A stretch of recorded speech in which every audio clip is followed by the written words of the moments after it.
en verdad un honor, digamos, tener presente en esta oportunidad. Y asimismo también dar inicio a todos a una nueva fecha de ese taller de Nunca Fuimos Independientes, las deudas históricas con la Amazonía de cara al Bicentenario, donde en esta oportunidad, en esta fecha, que es el 27, de 10 hasta las 12, vamos a estar viendo con el eje temático que es la conquista del Perú por los peruanos, en quien un momento vamos a dar pase a Mario Zúñiga, que es un antropólogo de la Universidad Nacional de San Marcos, acompañó movimientos indígenas y ha escrito a favor de los derechos de los pueblos y también de territorio y medio ambiente. Así también vamos a contar con la presencia de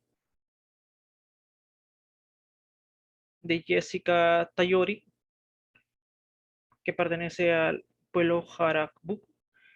Sin embargo, para mantener un orden, primero vamos a dar pase a Mario para que nos pueda, digamos, dar a conocer con ese tema. Mario, te deseamos el pase. Y muchas gracias a todas y a todos.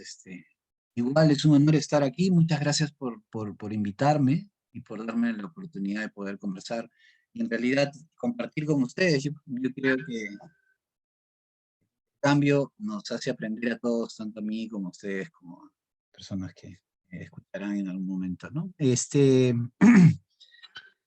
Bueno, no sé cómo hacemos para hacer la presentación de la pantalla. ¿Podría yo compartir? Hola, ¿puedo compartir pantalla? ¿Se me escucha? Sí, sí, María, ahora te van a poner como coanfitrión para que puedas compartir, no te preocupes. Un momento, por favor. Creo que ya puedo. A ver. Sí, ya está como confitrión. Ya Ya está, puede ¿no? poner presentación, sí. Ya. A ver, para acelerar. Lo que voy a presentar ahora es un trabajo que he realizado con Aymara León Cepeda, que es una compañera que trabaja conmigo junto con organizaciones indígenas en la Amazonía Norte del Perú ya desde hace varios años. Bueno, yo tengo casi 10 o 12 años trabajando con movimientos sociales y organizaciones indígenas. Este, Acompañando, caminando con ellas, ¿no? En la retaguardia más que adelante, porque ellos son las que ponen la dirección y dan el camino hacia donde nosotros apoyamos y caminamos, ¿no? Entonces, junto con ellas se nos pidió que hagamos una reflexión un poquito sobre los derrames petroleros, y nosotros nos dieron la oportunidad para pensar un poquito desde las ciencias sociales, pero nosotros también intentamos como incluir una serie de aspectos más que nos permitieran tener un panorama de qué estaba sucediendo en la Amazonía con respecto a los derrames petroleros, ¿no? Y no solamente tener una mirada desde las ciencias sociales, sino también desde el derecho, desde las ciencias mismas, ¿no? Indagar un poquito sobre los temas técnicos que se dan en los espacios estatales y un poquito también en los discursos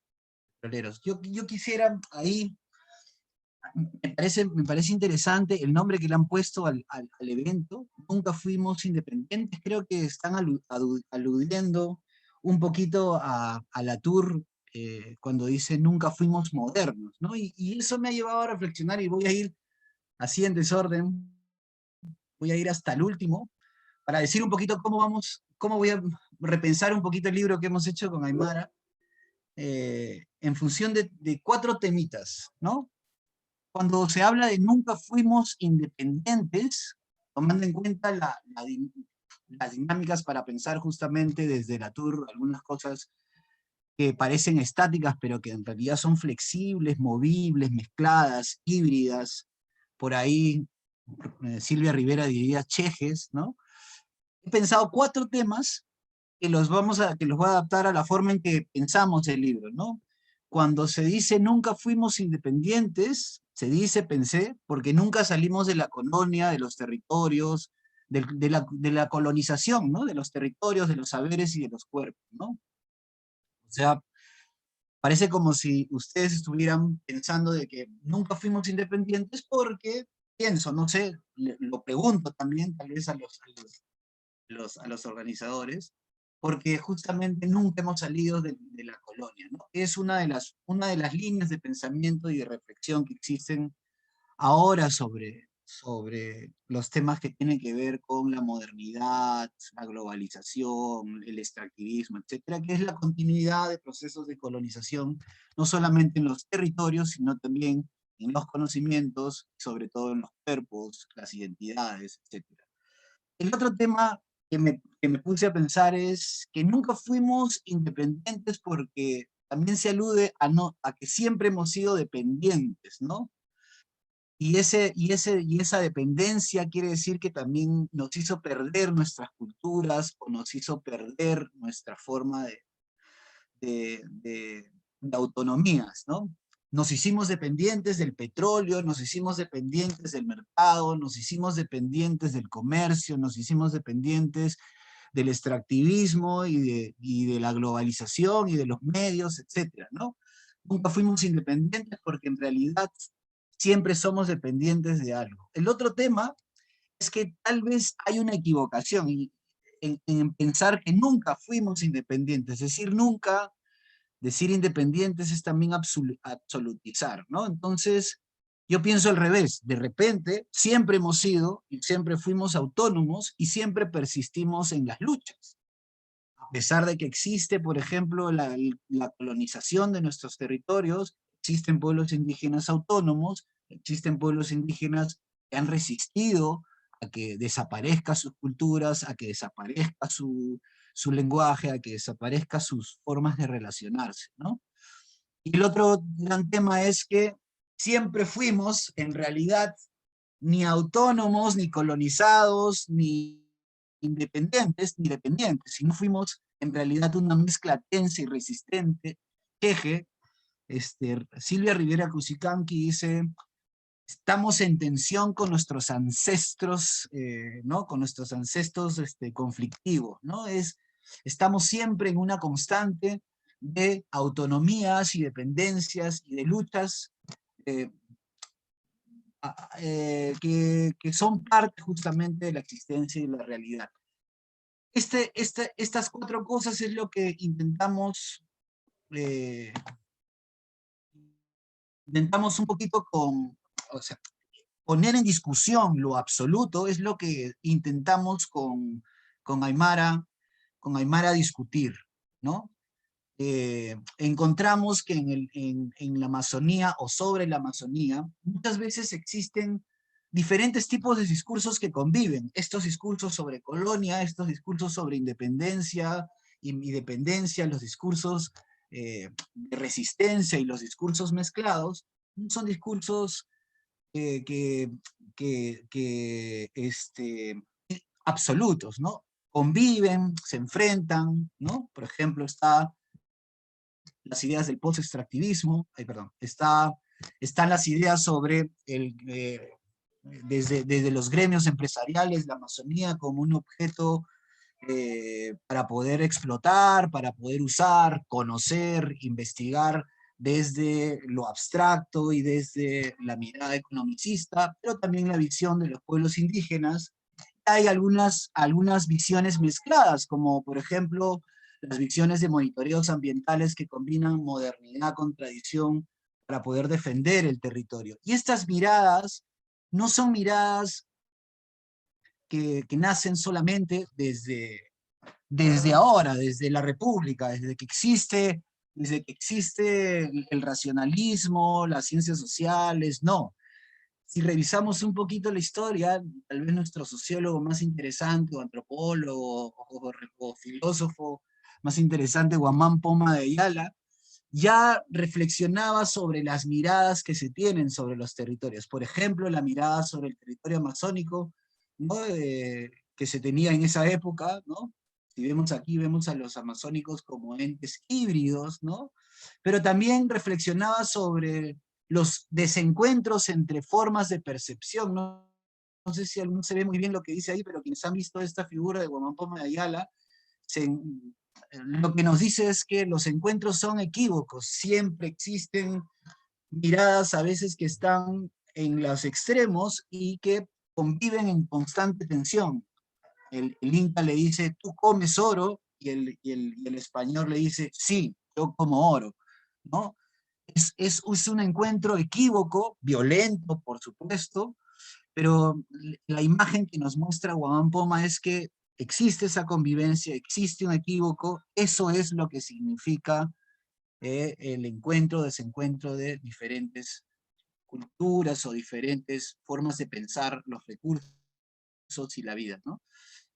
Entonces nosotros, bajo esa mirada que trataba de poner en discusión los diferentes discursos, intentamos indagar sobre la realidad de lotes petroleros en la Amazonía, los lotes que ven el petróleo, ¿no? Entonces, indagamos sobre el lote 1AB, el 192, el 8, el 31B, el 64, el 67, el 95, ¿no? Y encontramos que, en primer lugar, a nivel nacional, persistían dependencias energéticas y formas de poder violento y confrontaciones de diversos tipos de gobernanzas, ¿no? Gobernanzas estatales, gobernanzas locales, de pueblo, de comunidad, federación, etc. Hay una confrontación persistente entre formas, horizontes de sentido, proyectos civilizatorios, modelos de gobernanza y de desarrollo diferentes, ¿no? Y también persistían dependencias en muchos sitios, ¿no? También vimos que habían resistencias, o sea, es imposible dejar de mirar que los pueblos indígenas no son sujetos pasivos, son sujetos activos, se han movido, se han organizado, han defendido, han logrado sus diferentes tipos de derechos, se han aliado, etc. También nos encontramos de que la cosa no es tan como existía en los años 70, 90, 80, cuando se mandaba a arrasar a pueblos enteros como Belaúnde, ¿no? En alguna época, sino que ahora la estructura que existe ahora, capitalista, neoliberal, ha tomado otra figura. Ya no existe una confrontación directa, tan directa con los pueblos en términos de discurso. No estoy diciendo que no hay una confrontación, la hay, pero en términos de discurso de derechos hay un avance y un cambio, ¿no? Son derechos ambientales, hay derecho a la consulta. Quienes trabajamos con pueblos indígenas sabemos y entendemos cómo esto ha ayudado mucho a que efectivamente se logren titulaciones, se logren ¿cómo se llama? Reconocimiento de impacto, se logre exigencias de cuestiones que tienen que ver con servicios, etcétera. Derechos civiles, derechos culturales, etcétera. Pero muchos de estos derechos han sido tergiversados. Otra vez vuelvo a Silvia Rivera, me encanta Silvia Rivera. Ella dice que se llenan de contenidos espurios, ¿no? Los derechos, conforme avanzan y entran en el Estado, se llenan de contenidos espurios y terminan justamente legitimando el extractivismo, etc. También nos dimos cuenta que habían tensiones y conflictos, y hay nuevas técnicas de control social mucho más flexibles, ¿no? Es decir, en las tensiones y en los conflictos siempre se renueva, pero justamente estos nuevos derechos se configuran como nuevas técnicas de control social, pero también y seductoras a veces, porque eso no lo podemos negar, muchos pueblos indígenas se vinculan al extractivismo, los pueblos indígenas no son homogéneos, tienen sus razones para vincularse algunas veces de manera cotidiana al espacio extractivo, otras se resisten completamente, no todo es homogéneo en la Amazonía, y tampoco nosotros podemos ser tampoco fatalistas o tan fatalistas como decir, ya el pueblo indígena está trabajando con esta actividad, ya no es pueblo, no. Tampoco podemos ser demasiado celebratorios en el sentido, ya un pueblo indígena siempre se resiste. Tenemos que mirar las cosas desde la gente, con la gente, para entender en estas dinámicas cómo es que son seducidos, o se resisten, o es flexible, o cómo se renuevan las autonomías en algunas zonas, como los Wampis, como los Chapra, como los Kandoshi, etc., ¿no? Entonces, encontramos también de que es posible que siempre estamos siendo dependientes del extractivismo. El petróleo y el gas y el carbón representan de manera concreta el 85% del consumo nacional, ¿no? Eso implica una dependencia económica y hay una petrodependencia en cuanto a energía y transporte en algunas zonas, en Loreto, en Ucayali. Si queremos eliminar el petróleo, tenemos que pensar en qué otro tipo de energía les podríamos brindar a estas ciudades que dependen completamente de estos lotes que están justamente, están destruyendo la Amazonía. Es un reto reflexionar justamente estas transiciones. En cuanto al avance de los lotes petroleros, encontramos que si bien en los años, en el 2009 cubrían el 40% y el 80%, y es el discurso que mayormente tienen las ONG sobre, oh, se está cubriendo la Amazonía, realmente, y esto es estratégico porque tenemos que saber cómo trabajar con los pueblos sobre estos temas, se ha reducido bastante el ámbito de producción de la actividad. Ahora solamente ocupan el 7.9%. Lo que se está proyectando hacia el futuro es 31.4%. Eso es lo concreto y lo objetivo. No podemos dejar de mirar eso, ¿no? No podemos decir, casi toda la Amazonía, el 80% de la Amazonía está cubierto. No es real. Lo real es que sí se proyecta un 31.4%. Lo que sí tenemos que tener claro cuando se discuten estos temas es que la historia del extractivismo ha afectado a 41 pueblos de los 65. Ya no hay un lote. De manera administrativa, hay un pasivo de algún tipo por una exploración, una explotación, algún tipo de actividad que se ha quedado en el pueblo y se elimina de la memoria territorial de estas zonas. Es interesante, bueno, ya lo vamos a ver más adelante. Bueno, entonces, a partir de esta mirada del contexto, indagamos y tratamos, junto con Aymara, de repensar 4 tipos de discursos que normalmente se dice y se naturaliza a nivel público, a nivel, ¿cómo se llama? A nivel empresarial también, ¿no? Y que mayormente se dice como si fuera objetivo, si fuera científico, o se dice de manera política, pero con un rastro de objetividad que no sabíamos con Aymara de dónde venía. Eso nos obligó a indagar en la información oficial del Estado. El Estado en los últimos años ha venido realizando su labor gracias a la presión de los pueblos indígenas y tiene una base de datos interesante para indagar, para investigar, para coger y comenzar a repensar varias cosas. Nosotros hemos pensado cosas pequeñas, pero ustedes, si es que indagan en esta data inmensa y estadística que tiene OEFA, que tiene Sindermin, que tiene LANA, que tiene DIGESA, nos permitiría realizar una serie de reflexiones. Nosotros hemos hecho 4 solamente, pero hay mucho más para poder reflexionar sobre esta data, hacer una etnografía estadística o hacer un análisis de este tipo de información y poder justamente reflexionar frente a diversos tipos de cosas. Nosotros nos posicionamos frente al discurso empresarial y frente al discurso. En ese sentido, si bien reflexionamos desde la antropología, tuvimos que también reflexionar desde las ciencias biológicas, desde el derecho. No es tan antropológico el libro, pero es un artefacto interesante para poder discutir con base concreta y empírica estos discursos. Entonces, lo primero que reflexionamos fue el discurso de beneficios versus los verdaderos costos del petróleo. Ustedes habrán escuchado, los petroleros, el petróleo beneficia al país, beneficia a las regiones, nosotros vamos a ver si de manera concreta beneficia. No queremos indagar en el canon solamente, queremos colocarlo frente a otros costos, ¿no? Entonces, esta primera parte nos va a indicar que nunca dejamos de ser colonia. En el año 71, hace 50 años, cuando el Perú cumplía 150 años, ¿no?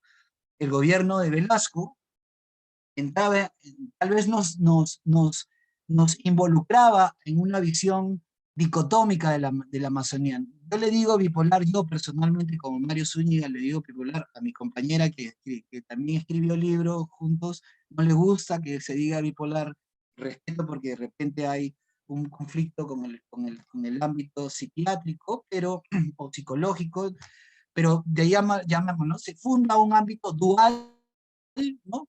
En donde la defensa de derechos de titulación del gobierno de Velasco iba a la par con la mirada del petróleo, ¿no? El petróleo iba a salvar a la nación, le iba a dar autonomía energética, se expropiaron un montón de empresas, Petroperú comenzó a hacer los descubrimientos, hace poco estuvimos en Trompeteros con Aymara, en una asamblea con Achuárez, y veíamos cómo se había cambiado el primer pozo petrolero por un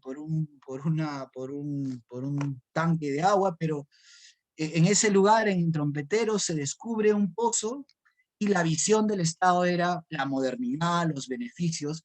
Pero ¿qué pasó a lo largo de los años? A lo largo de los años, las actividades extractivas nos mostraban que no había un respeto por los pueblos indígenas, ni siquiera estaban en el panorama, no se les consulta, se les usa como trocheros, así como a mucha gente no sé si han leído al compañero Rumril, pero las historias que cuenta sobre trocheros, el uso de indígenas, etcétera, son realmente macabras, ¿no? Incluso con las poblaciones mestizas, etcétera. Y, bueno, las actividades fueron terribles, ¿no? Las aguas de producción en ese entonces, que son aguas calientísimas, no 2 veces más saladas que el agua del mar, con 90 grados de temperatura, se echaban a las quebradas, desaparecieron en el corriente, desaparecieron los peces, ¿no? Perdón. Eh, Eso en los años 70, hace 50 años, ¿no? Antes en Amazonía, solamente en una zona, en Maquia, se había empezado la actividad petrolera, ya se sabía que era terrible, era en los 50 más o menos se inició, y se daba el petróleo en la zona de Loreto, pero en este año es el año en que comienza la mirada petrolera nacional para convertirse, o sea, cuando se descubre acá, la historia, Flick abarca y cuenta que comienzan a venir cientos de empresas petroleras, quieren hacerse socias del Estado, quieren invertir en este lote, en el lote 192 y en el lote 8, vinieron un montón de empresas que ayudaban a hacer sísmica, que ayudaban a hacer pozos, etcétera, ¿no? Y comienza la fiebre del petróleo realmente a extenderse, porque se encuentra en esta zona un petróleo liviano y un petróleo un poco pesado y es de interés nacional, ¿no? Bueno, ¿qué ha pasado después de 50 años? Esto es, compañeros, ¿no? Este es el trabajo que han hecho los monitores después de organizarse y trabajar junto con sus organizaciones indígenas y denuncian y demuestran que los derrames que existen en estas zonas continúan, a alguien habrá beneficiado, pero no a ellos, a alguien habrá dado, pero no a ellos, ¿no? Y el Estado siempre lo ha negado. Sin embargo, junto con las organizaciones indígenas, hicimos un trabajo de incidencia durante muchos años, desde el año 2011 más o menos, pero en el año 2015 logramos firmar unas actas junto con el Estado y realizamos un trabajo junto con el Estado para entender cuál es la magnitud de los daños y qué costos representa remediar, ¿no?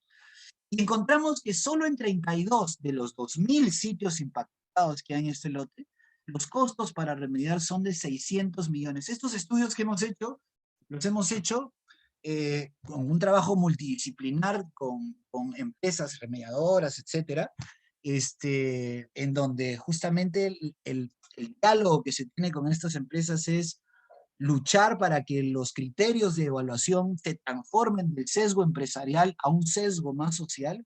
Muchas veces queremos, tal vez no sé cómo serán ustedes en términos de proyección hacia su proyección laboral, pero en algunas veces se trabaja como antropólogo, sociólogo, etcétera, como relacionistas comunitarios, ¿no? Nosotros personalmente decidimos trabajar con organizaciones indígenas y las discusiones que tenemos, no con relacionistas comunitarios, sino con los biólogos, ¿cómo se llama? Los químicos, los médicos, etcétera, para poder redefinir los criterios de los instrumentos, han servido en realidad, junto con además revalorar la voz de la gente que está presente en las discusiones y plantea su posición qué come, cómo come, quiénes son ellos, cazadores, pescadores, etcétera. La lucha redefinió la forma en que se analizaron estos sitios. y si seguramente las empresas petroleras hubieran calculado 100 millones, después de los cálculos que hicimos en una lucha con el Estado, salieron 600 millones. Pero no solamente eso, sino que además evaluamos la magnitud, obligamos a que la magnitud sea puesta en cuestionamiento. Y encontramos que solo estos 32 sitios tenían o sea, en términos de volumen de contaminación, representaban 231 estadios nacionales. Se necesitaban 24.000 y tantos volquetes para sacar esa contaminación. Solo 32 de los 2.000. Ahorita nosotros hemos identificado 100 más para poder ser remediados. Y, ¿cómo se llama? Uy, ¿me estoy pasando de la hora o todavía falta un montón? Sí, buenos Bueno, días, Mario. Sí, 5 minutos faltan para... 5 minutos, bueno, ok. sí, Entonces, también observamos, trabajamos el término de los discursos de las nuevas tecnologías, ¿no? El discurso común del Estado es que, y de las empresas petroleras, es que hay tecnologías de punta. Y eso nos obligó a hacer un análisis justamente del trabajo que han hecho las empresas petroleras y el Estado y Ocinermin con respecto al análisis de aspectos técnicos que tienen que ver con infraestructura y ductos. Esto ya representa un análisis de tipo de cómo se interpretan las reflexiones técnicas, ¿no? Encontramos que, por ejemplo, en muchos de estos lotes ni siquiera se había cumplido con la protección de aspectos de corrosión de los lotes, es decir, la protección que tiene que ver con la vejez de estos ductos, para que no justamente ocurran derrames producto de la falta de atención. De hecho, hay que analizar justamente el sistema SCADA, sistemas que tienen que ver con cómo es que se hace la vigilancia en todo el ducto, y se tiene data sobre el grado de cumplimiento que tienen las empresas petroleras en el análisis de estos ámbitos, ¿no? Encontramos que las empresas en realidad hablan de tecnología, pero en términos prácticos, por ejemplo, Pluspetrol, por ejemplo, Petroperú, por ejemplo, Maple, que son los lugares en donde más tiempo han estado, el nivel de atención y de mejoras, etcétera, era del 46, del 27, del 11, del 10% en términos de tecnologías, ¿no? Igualmente, el desarrollo tecnológico que dicen las empresas petroleras no se corresponde con la cantidad de derrames petroleros por corrosión y de fallas operativas, ¿no? En términos de remediación, trabajamos junto con el PNUD un análisis sobre las técnicas de remediación de las empresas petroleras. Encontramos que en realidad las técnicas petroleras no permitían realmente devolver el territorio como estaba antes, pero no solamente eso, sino que además lo que se había aplicado en estos espacios, el biotratamiento, solamente fue técnicas, ¿no? Técnicas que habían mezclado suelo con suelo contaminado, que según ellos tiene que ver con bioremediación, pero que no cumplían ningún tipo de estándar concreto para poder atender. Después también analizamos el discurso de los sabotajes, ¿no? Las empresas petroleras dicen, nunca fuimos las causantes de los derrames, y encontramos que no era tan cierto. En realidad el porcentaje y la causa de los derrames de todos los lotes petroleros, ¿no? En el 65% era por corrosión, fallas operativas, condiciones inseguras, por causas naturales 5.8%, y los por terceros 28.8%. Analizamos también el tema de qué es terceros, y vimos que ni OEFA ni Ocinermin tenían mucha claridad sobre quiénes eran estos terceros, así que hay un grado increíble de incertidumbre de si puede ser una empresa petrolera, una empresa remediadora, o algún trabajador independiente que es el que corta. O sea, tercero no es comunidad nativa, necesariamente, ¿no? Bueno, encontramos que la empresa que contamina más es Pluspetrol, ¿no? Después también encontramos de que hay un discurso sobre el principio de autoridad, ¿no? Nunca somos responsables, las empresas petroleras, de estos hechos, pero tampoco son responsables ni siquiera de remediar ni de aplicar ningún tipo de acción sobre los territorios. Entonces, lo que se pudo ver es que cuando se ha hecho y se ha inculpado judicialmente a las comunidades, en realidad muchos de estos actos posiblemente fueron hechos por empresas remediadoras que han estado en constante vínculo con Petroperú, que es lo que nos decía un informe del Congreso, ¿no? Los monitores ambientales, en este caso, han sido relevantes para poder encontrar justamente, identificar no solamente los daños, sino también demostrar que tanto el Estado como las empresas no atienden correctamente ni están vigilando correctamente los territorios. En algunos años ellos han podido identificar y denunciar y además alertar de manera inmediata, mucho más rápido que la misma empresa, derrames, ¿no? 20 veces más que las del Estado, 20 veces más que la de las empresas. Y en el caso del trabajo que hemos realizado junto con monitores ambientales, con las federaciones que trabajamos, con Aymara, han habido más de 1.209 referencias que se han hecho con monitores y que ahorita estamos en un trabajo de sistematización con OEFA y otras instituciones. Bueno, lo que hemos visto también fue el discurso de los ocupantes ilegales, las visiones, lo que aquí encontramos es que el Estado y su visión del territorio, ¿no? Obvia totalmente el territorio ancestral de los pueblos indígenas en Amazonía, obvia también, una mirada tecnocientífica que actualmente existe, una mirada socionatural sobre el territorio que entiende las Amazonías como cuerpos vivos y conectados con diferentes tipos de sistemas biológicos y físicos. También no hay esta mirada desde el Estado. De hecho, hace poco, en el trabajo que se está haciendo sobre derechos de la naturaleza dentro del Congreso, el Ministerio del Ambiente respondió que ellos tienen una mirada antropocéntrica y no ecocéntrica, así al cual se lo respondieron a quienes están presentando la propuesta de ley de la madre naturaleza, ¿no? El desencuentro energético, ¿no?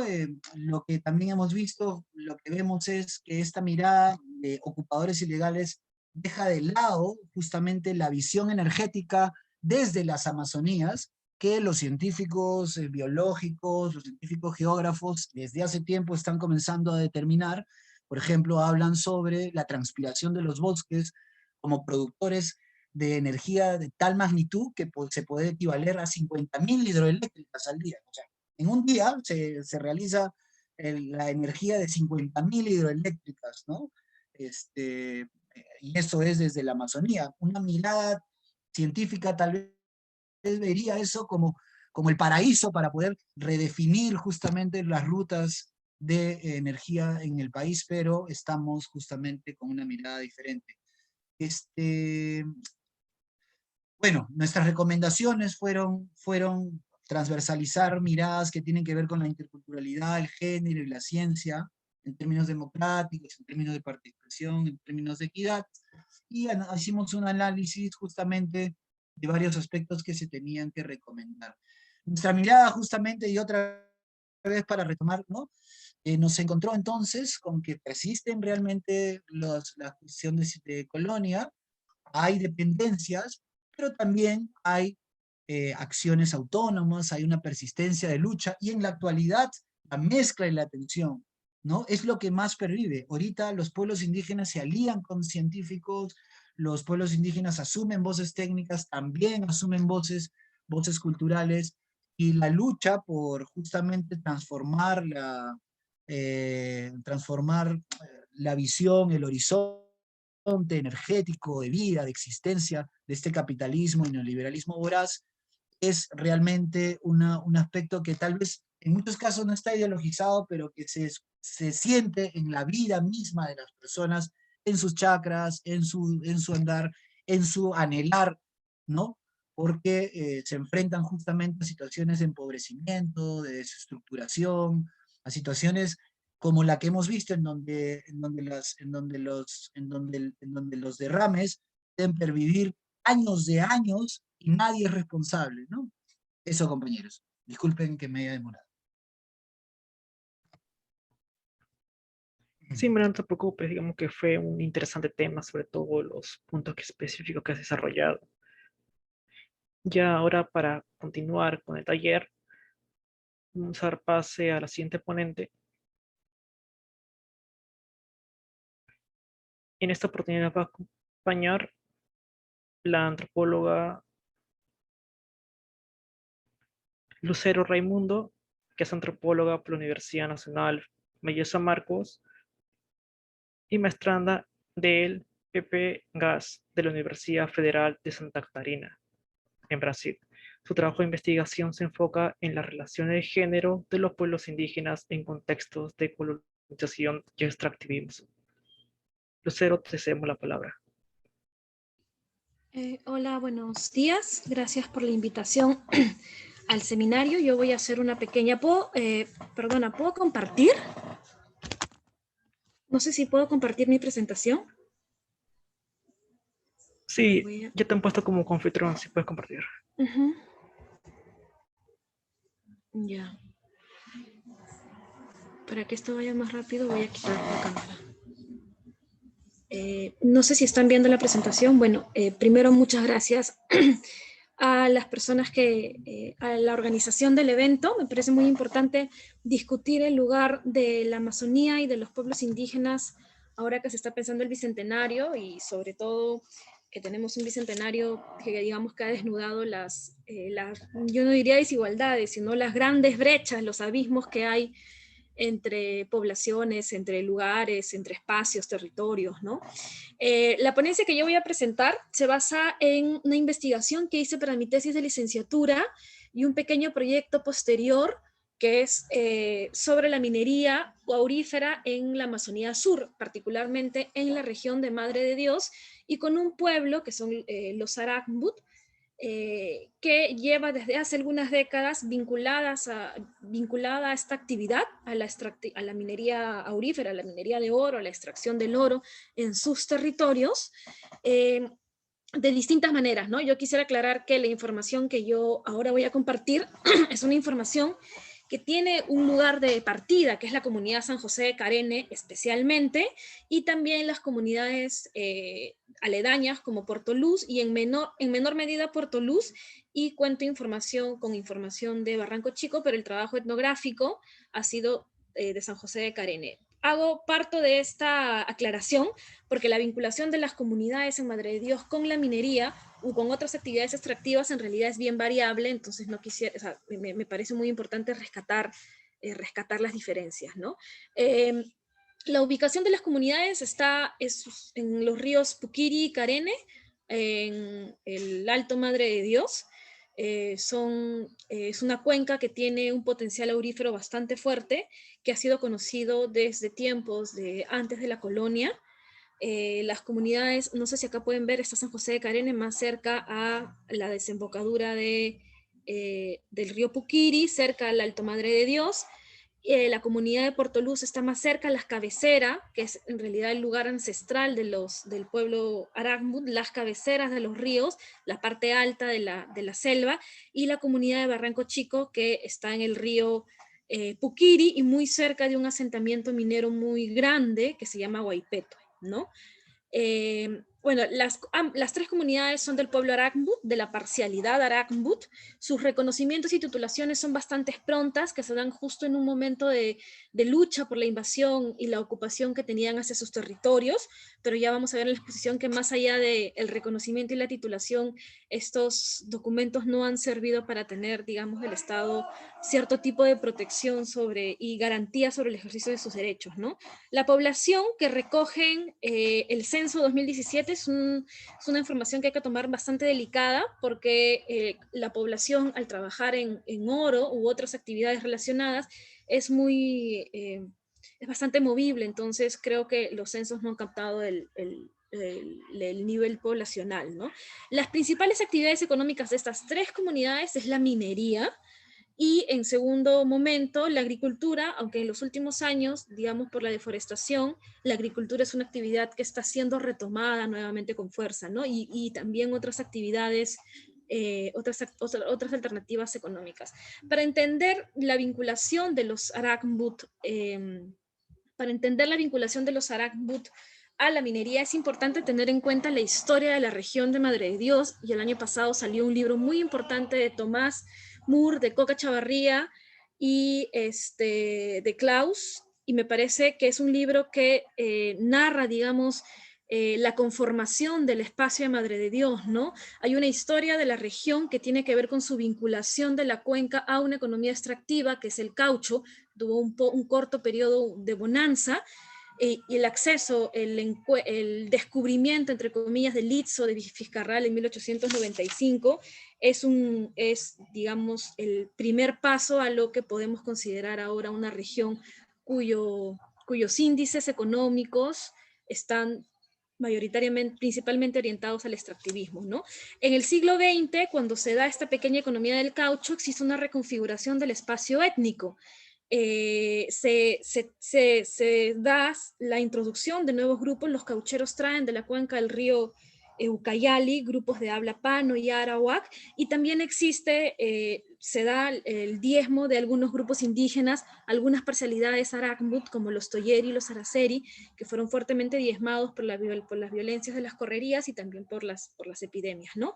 Pero digamos, hay unos hitos muy importantes que terminan generando que la creación del departamento de Madre de Dios sea un departamento, digamos, con estas características económicas, que tiene que ver con los pequeños caminos, ¿no? Los caminos de herradura que se dan en el altiplano desde las primeras décadas del siglo 30, que causan lo que un antropólogo señaló Héctor Martínez sobre la colonización del valle, una temprana colonización del valle de Tambopata, que era una colonización más de agricultura, pero que en los próximos años se vuelve extractiva, ¿no?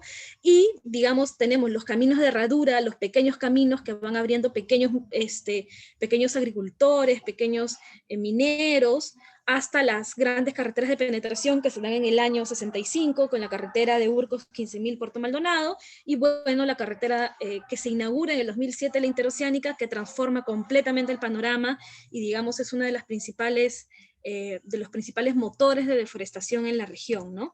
En el pueblo Arakmut, la minería es, como ya les mencioné, los territorios son territorios con un potencial, con yacimientos secundarios de oro, es decir, el oro son placeres aluviales, donde en algún momento pasó, digamos, fue una cuenca del río que ahora están, digamos, las charpitas de oro son fácilmente encontradas o en las cuencas de los ríos o en las zonas de piedemonte, ¿no? Entonces, la minería en el territorio indígena por actores no mineros se da tempranamente en los años 30, pero era una minería pequeña, ¿no? Como ven en la foto, una minería chiquita, una minería artesanal. Las grandes fiebres del oro, lo que reconstituiría todo el espacio social y económico de los pueblos Arakmut, se da a partir de la década del 70, perdón, cuando las grandes fiebres del oro hacen que los mineros lleguen hasta la cuenca del río Carene y del río Puquiri a trabajar, cuando se empiezan a dar denuncios para empresas, cuando el Estado ubica cerca de estos territorios el Banco Minero, que por algunos años ordenó el trabajo, ¿no? Ayer en una conferencia, quien conoce este tema muy bien, quien conoce el origen del desorden de las concesiones, del desorden del territorio, es el antropólogo Tomás Moore. Entonces, en la década del 70, digamos, cuando se empiezan a dar estas olas de invasión hacia los Arakmut, que los Arakmut habían estado, digamos, en autonomía hasta mediados de la década del 50, cuando luego de ser diezmados por las epidemias, se acercan a las misiones que habían entablado las misiones dominicas, ¿no? Acá hay una historia que yo considero muy importante de contar y de trabajar, digamos, para futuros proyectos de los interesados, que tiene que ver con el contacto, del proceso del contacto, ¿no? La profesora Jessica Patiachi, que está acá, conoce muy bien el tema, que tiene que ver con cómo, digamos, cómo el acercamiento de los Arakmut hacia las personas no indígenas, a quienes ellos dominan a Mico, hacia los no indígenas, en especial en estas épocas hacia las misiones dominicas, es una relación que se teje por el deseo de las herramientas de metal, que en muchos casos las herramientas de metal y las epidemias, los lleva a salir de las cuencas. Para esto es muy importante tener en consideración también las expediciones científicas y misioneras que se hicieron para, entre comillas, lograr el contacto con estos pueblos que vivían en las partes altas de los ríos, ¿no? En las partes altas de en las cabeceras, en las cochas. Pero cómo se pasa, digamos, del deseo de los ciros, de las herramientas de metal, de las escopetas, y son las herramientas de metal quienes poco a poco introducen a los Arakbut a una economía monetizada, la economía del oro, al cambio, como decía la profesora Jessica Patiachi, de la escopeta porque tú me des algunas charpitas de oro, ¿no? Al cambio del machete, en el caso de la comunidad de Puerto Luz, cuando tuvieron el Instituto Lingüístico de Verano, y cómo cuando ellos salen de la misión, en el caso de San José de Carene y de otras comunidades, salen de las misiones dominicas en las que estuvieron por un periodo de 10 años en Shintuya, cuando salen y reocupan sus territorios ancestrales, como es en este proceso que se da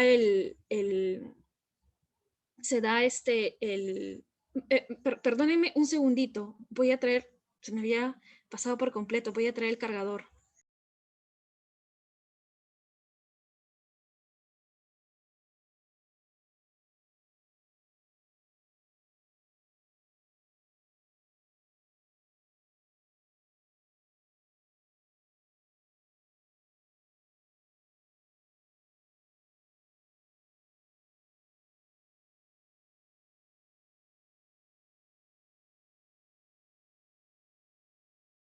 Disculpen la interrupción, había tenido un problema con el cargador de la laptop.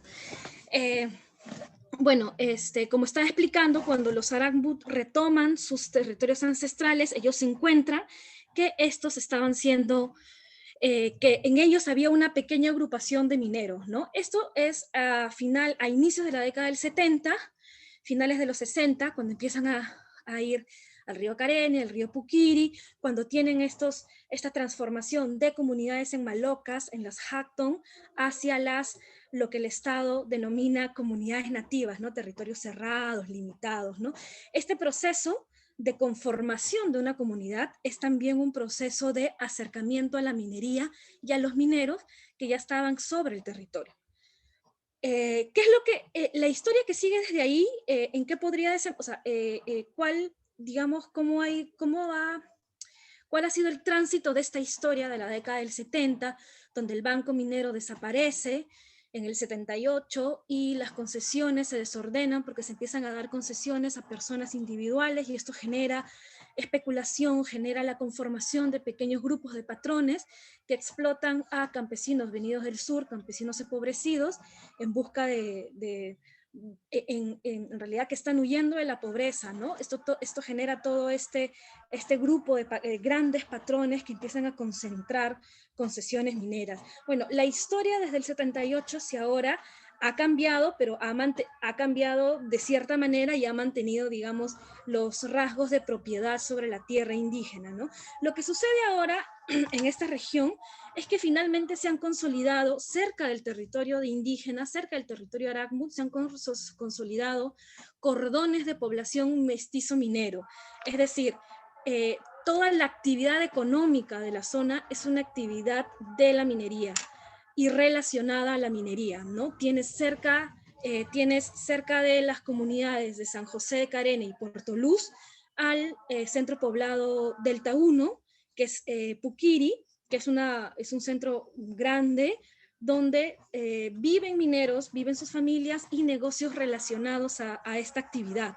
Si los Arakbut no desean ir a Delta 1 y quieren ir a Boca Colorado, bueno, Boca Colorado es otro asentamiento minero, que ofrece y tiene las mismas características que Delta 1. En el caso de Barranco Chico, el centro poblado grande, digamos más grande, que ofrece ciertos servicios del Estado es Guaypetue, ¿no?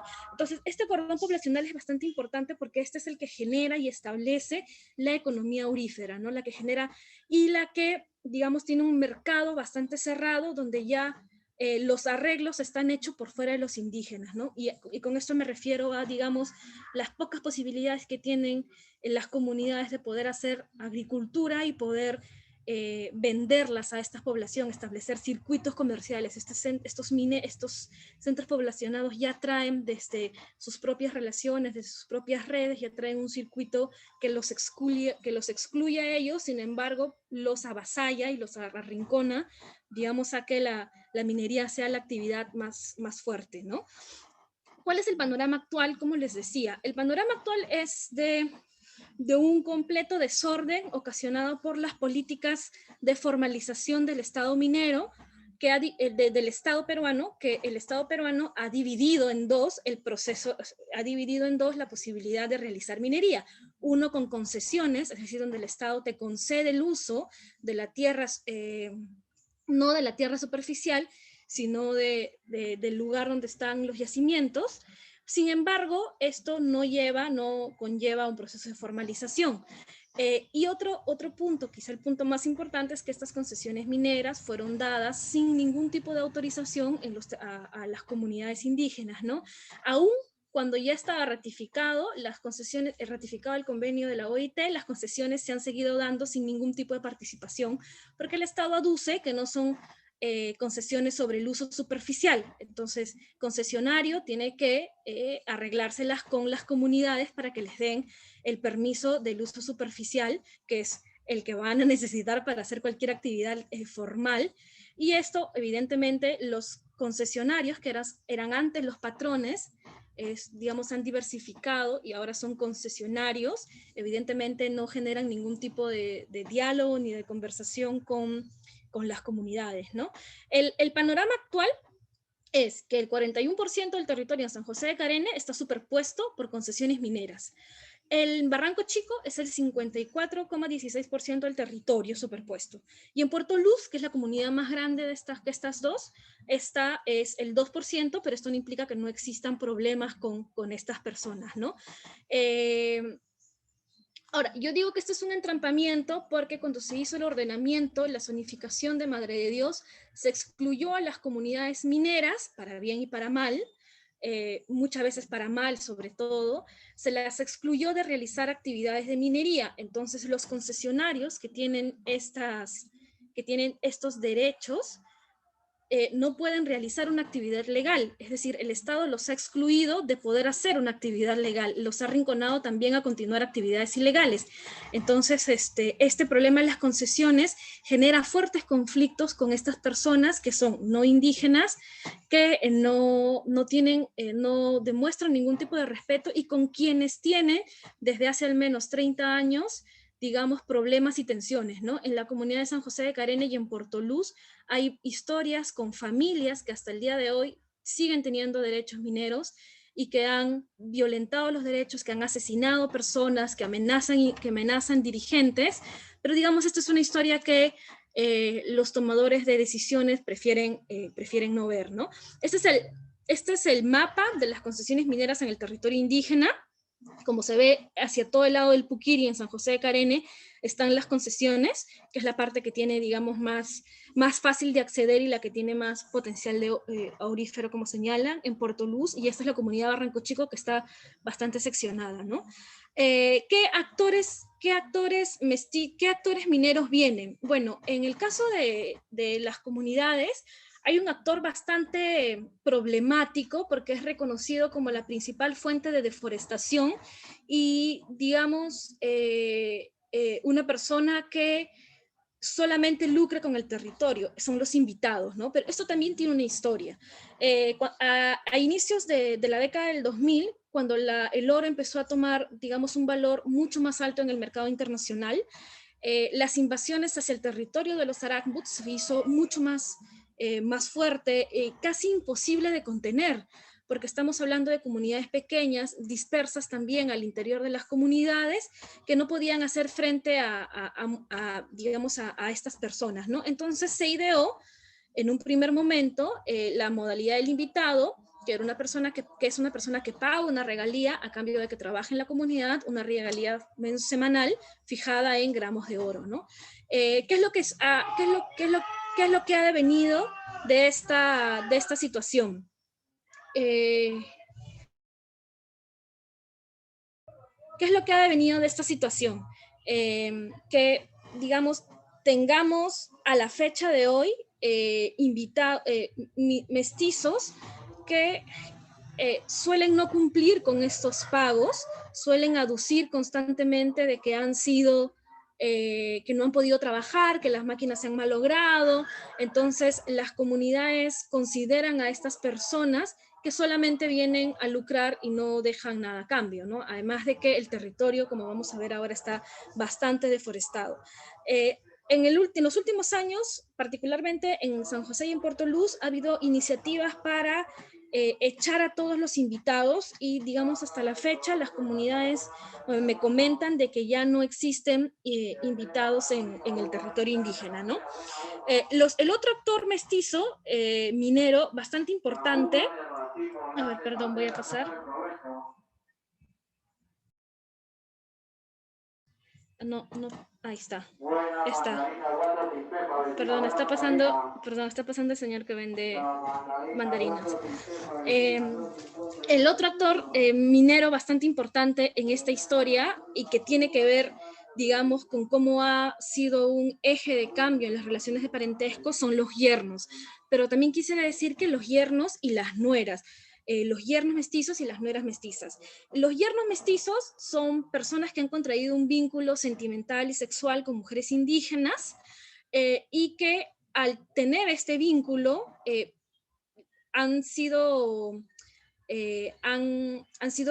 se han vinculado al territorio desde la minería, ¿no? Entonces, en las comunidades, a pesar de que existe una normativa, a pesar de que existe un reglamento que prohíbe a los yernos mestizos a no realizar minería, ha sido muy difícil de contener porque el número de matrimonios con mestizos en los últimos 20 años también ha ido en aumento. Entonces, es una figura problemática porque a diferencia del invitado, donde toda la comunidad llega a la conclusión de que los invitados son personas que lucran y que no apoyan a las comunidades.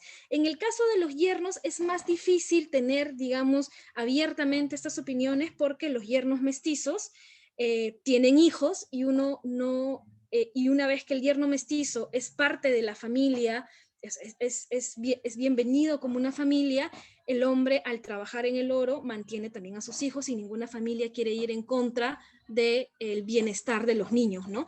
Pero también es una figura problemática porque esto ha incluido un fenómeno antes no visto en las comunidades Aracmu ni en ninguna comunidad indígena, como sabemos bien, que es el problema del madresolterismo. El número de hijos sin padres porque los hombres se fueron luego de un tiempo, el número de niños que están, digamos, desvinculados también del parentesco del padre, porque este no existe, y son más, sobre todo, una presión económica sobre el grupo de la madre, es, digamos, un problema bastante frecuente, ¿no? ¿Qué es lo que va a suceder con estos niños? En San José de Carene, el niño cuyo padre es un mestizo, el nacimiento de uno de estos niños digamos, de los primeros deben estar entre los 20 años, o sea, son jóvenes que recién son jóvenes, ¿no? Digamos, pero hay otro problema igual de importante que tiene que ver con las nueras mestizas. Así como los yernos, digamos, rompen estas relaciones tradicionales, estas relaciones de crianza, ¿no? Donde el hombre cumple un rol muy importante, en cambio el yerno mestizo trabaja el oro, no trabaja agricultura, es muy frecuente, yo diría más que frecuente, es que sucede en casi todos los casos que el yerno mestizo no trabaja agricultura, les dedica más horas, porque los Aracmut también tienen una diferencia, ellos trabajan minería de manera distinta, ellos trabajan minería y ellos mismos te dicen que no la trabajan como los mestizos, como los amico. Ellos trabajan ciertas horas y luego se van a sus casas y algunos que tienen chacra se van a la chacra o se van a pescar o realizan otras actividades, ¿no? En cambio, los mestizos tienen la característica de dedicarle a la minería muchas horas del día. Y esto sucede con los yernos, donde aun cuando el matrimonio no se ha disuelto, aun cuando el vínculo no se ha disuelto, los padres son una figura ausente, ¿no? En el caso de las mujeres, este es un tema más delicado porque, como ustedes sabrán, bueno, yo ahora como sé, el tema del género necesita muchísimo tiempo para poder recoger, para poder trabajar etnográficamente en campo, ¿no? Las mujeres, así como hay un número de matrimonios con hombres mestizos, el número de matrimonios con mujeres mestizas también es alto en las comunidades, porque como les estaba mencionando, este cordón poblacional lo que ha traído pues es digamos, un nuevo espacio donde los hombres que no consiguen una pareja Aragbut pueden conseguir una pareja mestiza, ¿no? Y muchas de estas mujeres están vinculadas a la minería, puede ser como cocineras. ¿Cómo es que aparecen en esta zona? ¿Cómo es que aparecen en la zona del Carene? Porque han sido mujeres que han trabajado en la minería, en los campamentos mineros como cocineras, que trabajan en las bodegas de los centros poblados como Delta 1, como Boca Colorado, como Guaypetue. Y también hay otro punto que es mucho más delicado, es que muchas de estas mujeres vienen de los bares de la zona, que todos sabemos que son bares de tratas de mujeres, ¿no? Entonces es muy variado el perfil de las mujeres mestizas, vienen de todas partes del Perú, vienen de Piura, vienen de Lima, y también responde a esta economía ilegal de la trata de mujeres, ¿no? Y el número de matrimonio, de vínculos fracasados, de relaciones matrimoniales con las mujeres también es sumamente fuerte, ¿no? Y ayer yo me olvidé comentar algo en una participación que tuve, así como el madresolterismo es un fenómeno marcado, digamos, que llena de dolor a las mujeres. En el caso de los hombres Aragbut, que han perdido a la esposa y a los hijos porque se terminó la relación y las mujeres se llevaron a los hijos a las ciudades, esta también es una situación de bastante dolor para los hombres, porque los hijos, como es una sociedad que aún se considera patrilineal, entonces la pérdida de los hijos sí sume a los hombres en mucha tristeza, en casos, en situaciones de depresión. Entonces, creo que es bueno, digamos, traer a colación estas dos miradas, ¿no? De las transformaciones en el parentesco, en las relaciones de género, desde las mujeres y los hombres mestizos. Otra de las consecuencias, digamos, es la pérdida del control de los procesos económicos en la comunidad, ¿no? Al haberse generado esta cadena poblacional mestiza, lo que sucede es que las únicas opciones abiertas para poder trabajar, para poder conseguir dinero, porque las economías se han monetizado, es la minería. La minería tiene, digamos, la capacidad de poder trabajar en la mañana, sacar un poquito de oro y cambiarla en la tarde y cambiarla por comida, ¿no? Pero hay un punto de análisis muy importante en esta vinculación de las comunidades al extractivismo y tiene que ver con el peso de la educación básica regular y la educación superior, ¿no? Es muy usual encontrar familias que están trabajando, dedicándoles más horas de lo normal, más horas de lo común, perdón, a la minería, y esto es porque tienen hijos que mantener en las ciudades. Perdonen, creo que me quedan sin, ya, voy a cerrar, perdona, ¿no? Bueno, entonces el peso de la educación, me dicen que ya terminé, disculpen, el peso de la educación es muy importante. Y bueno, existen nuevas pautas, nuevos modelos de masculinización asociados a la violencia y al alcohol, sobre todo, que traen estos centros poblacionales, ¿no? Y un último punto para cerrar es el nivel de deforestación en las tres comunidades. El territorio deforestado en San José de Carene es el 20%, al igual que en Barranco Chico, y en Puerto Luz es el 1%. Este es el mapa de la deforestación que sigue el camino de las concesiones mineras, ¿no? Pues, y como se sigue el camino y sigue, o sea, está dentro de las concesiones, pero también es bastante disperso. Bueno, estas son imágenes de cómo es el territorio del río Puquiri en la parte donde están los concesionarios, es decir, los que tienen una mayor inversión en maquinaria y en oro, ¿no? Bueno, muchísimas gracias y disculpen por el tiempo.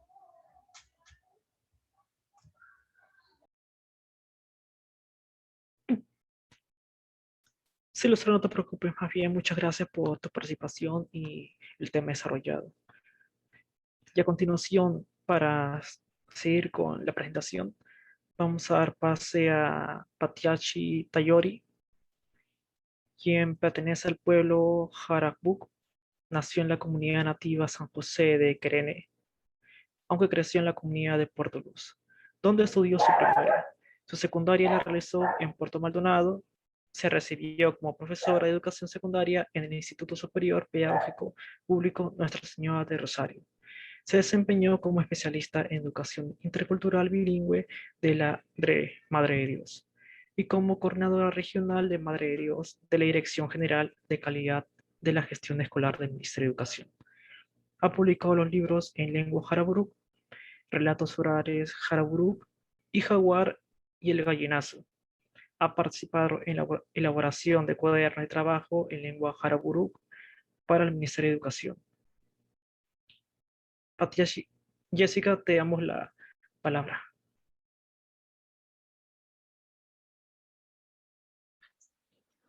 Hola, buenos días. No sé si me escuchan. Acá estoy en Madre de Dios. Pueden escuchar. Está lloviendo, por eso es que me gustaría saber si me escuchan. Hola se logra Jessica, sí escuchar. se te escucha, sí se te escucha. Ok, entonces voy a empezar. Pandajumae, amigo Wairi, Mamando Yeri, mamá de Universidad Federico Villarreal, doña Jessica Patriachi, y Aracumbu, Mamando Yeri Chon, Icha Paraguayo, Oanin, petróleo, minería, en comunidades nativas. Bien, la lengua que acabo de mencionar es mi lengua materna es el Aracumbu. Soy el pueblo Aracumbu.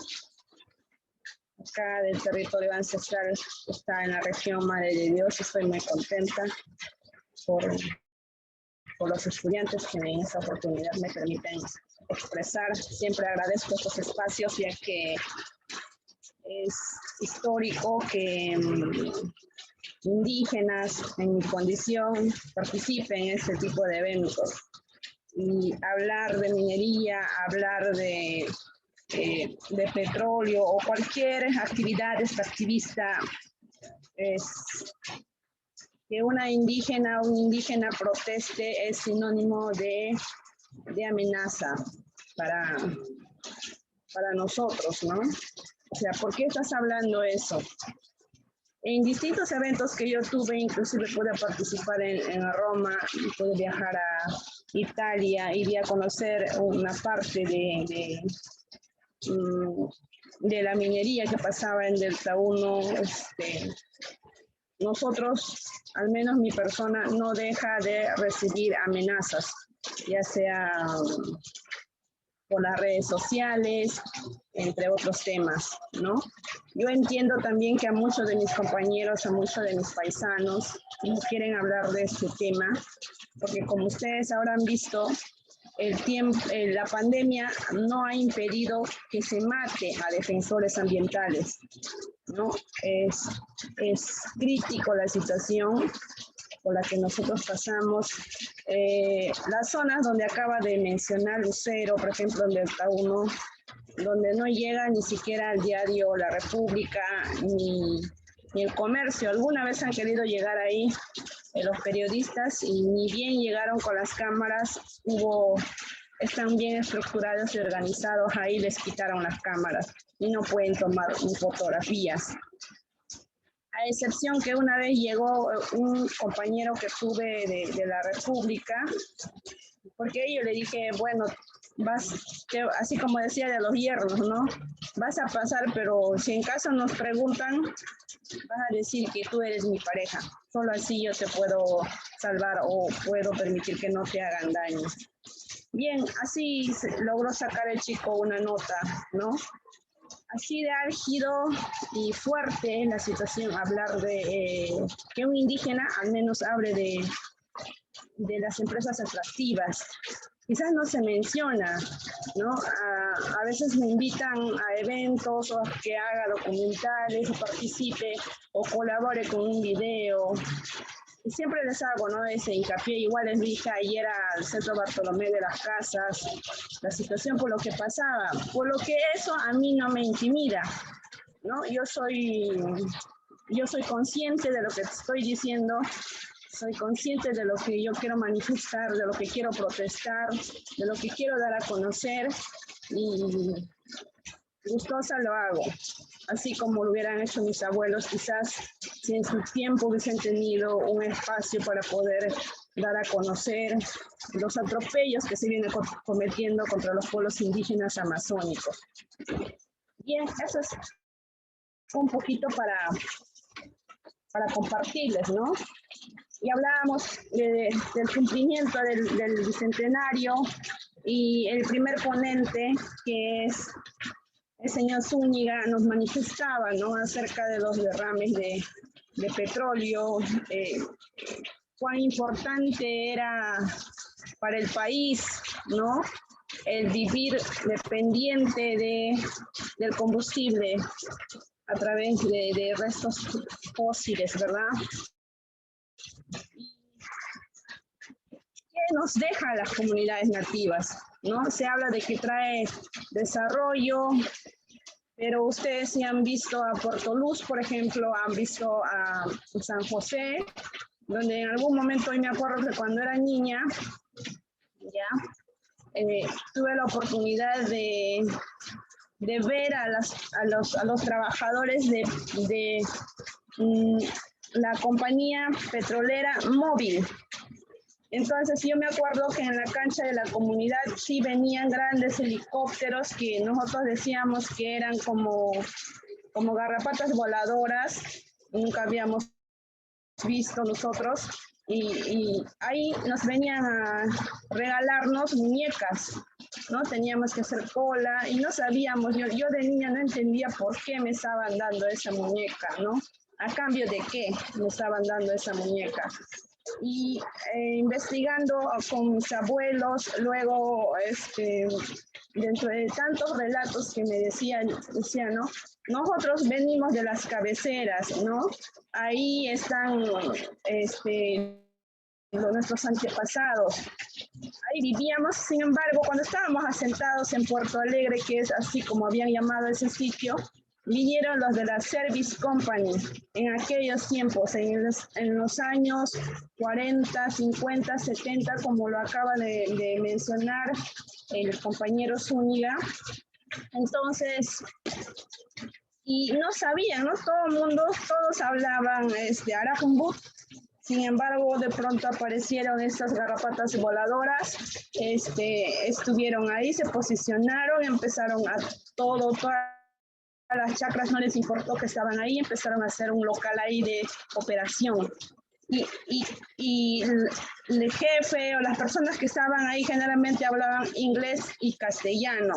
Y cuando el indígena, el Arajbu, quería reclamar, ¿qué haces acá? Porque este es mi territorio. Y simplemente lo que hacían mostrar, a pesar que no había una comunicación, mostrar un papel todo escrito en inglés diciendo que esto les había otorgado el gobierno, ¿no? Y así cometieron una serie de atropellos, trayendo alcohol, se metieron con las mujeres, y una serie de cosas que ya me imagino ustedes estará pasando por su mente, ¿no? Este relato pude discrepar también, conversar con el señor Tanwi, que nosotros le llamamos así al antropólogo que más ha estudiado a nuestro pueblo, que es el antropólogo Thomas Moore.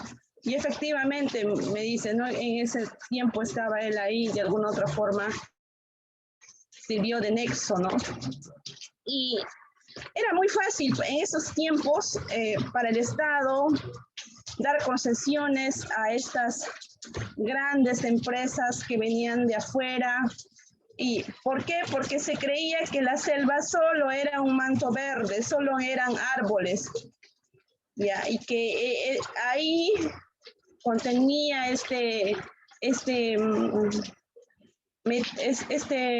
vamos a decir, hidrocarburo, ¿no? Y el Estado desconocía que había pueblos indígenas acá, que tenían una cultura, una forma de ver el mundo.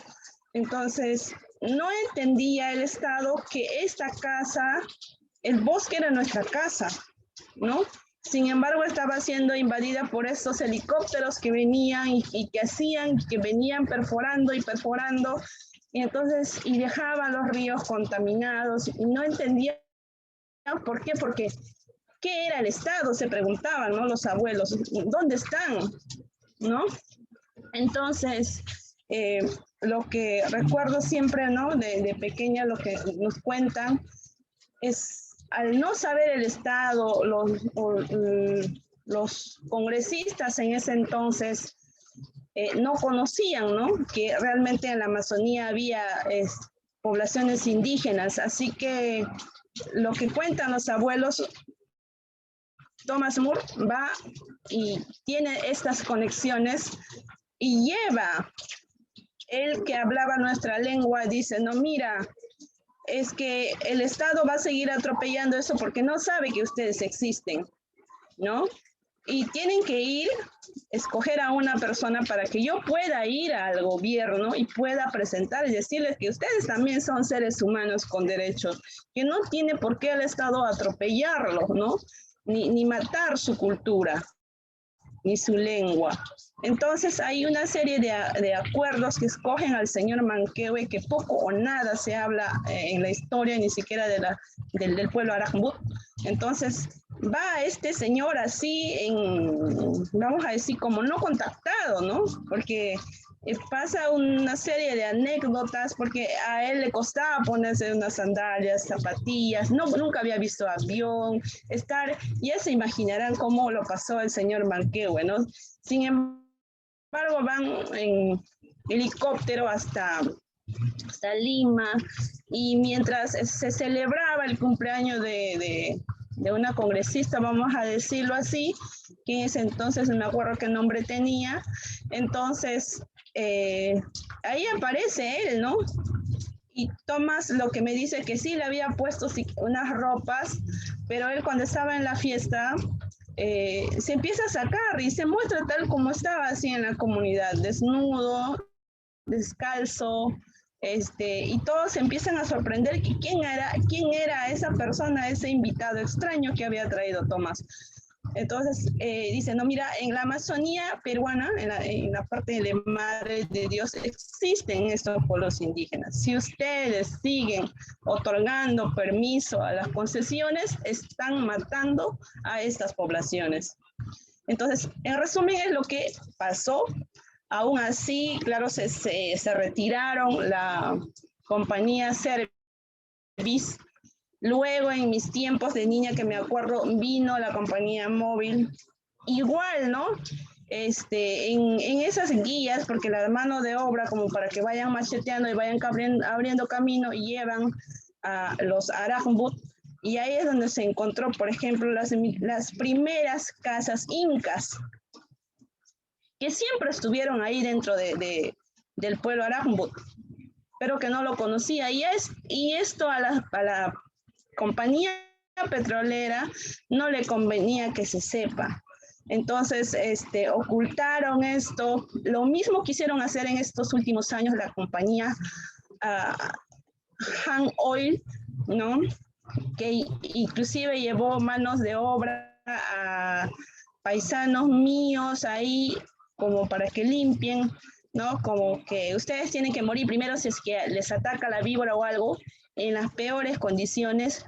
Y se habla que se encontró un rostro que a nosotros los abuelos ya nos venían contando que existía dentro de nuestra cosmovisión una especie de deidad que iban antes los Arakmbut a pedir, ¿no? Ciertas peticiones ahí, pero como habían pasado tantas cosas y se habían asentado más abajo, los abuelos que conocían exactamente el lugar habían ido muriendo y una serie de cosas, pero nos vino a la mente, ¿no? Será ese rostro que realmente decían los abuelos.